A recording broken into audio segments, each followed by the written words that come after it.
आप सभी ने कभी न कभी रामायण में एक पंक्ति अवश्य सुनी होगी कि रघुकुल रीत सदा चली आए, प्राण जाए पर वचन न जाए। और इसके अलावा श्री राम के रघुनंदन और रघुवंशी आदि नाम भी आपने अवश्य सुने होंगे। पर क्या आप जानते हैं कि कौन थे श्री राम के पूर्वज राजा रघु? तो आइए आज हम उन्हीं राजा रघु के बारे में इस वीडियो में जानते हैं।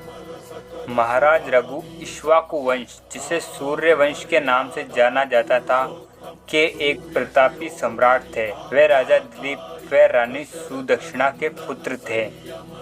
राजा रघु बाल्यकाल में ही अत्यंत बुद्धिमान, विनयी और शीलवान थे। उन्होंने गुरु वशिष्ठ के मार्गदर्शन में वेद वेदांग, धर्मशास्त्र, नीति और युद्ध शास्त्र की शिक्षा प्राप्त की तथा वे धर्म, सत्य, त्याग और मर्यादा के आदर्श बने। राजा दिलीप के बाद राजा रघु उनके उत्तराधिकारी बने और उन्होंने अपने शासन में धर्म, न्याय और सत्य को सर्वोच्च स्थान दिया तथा उनके शासन में प्रजा सुखी, सुरक्षित, समृद्ध और धर्मनिष्ठ थी। महाराजा रघु ने अपने शासनकाल में उस समय के भारतवर्ष की चारों दिशाओं पर दिग्विजय भी प्राप्त की थी।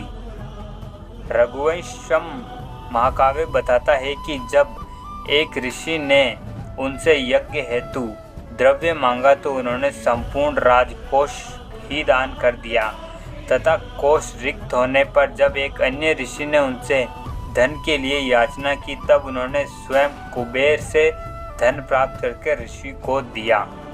महाराजा रघु के चारित्रिक तेज के कारण उनका नाम धर्म, त्याग और पराक्रम का प्रतीक ही बन गया और लिए उनके नाम पर ही रघुकुल रीति की परंपरा बनी।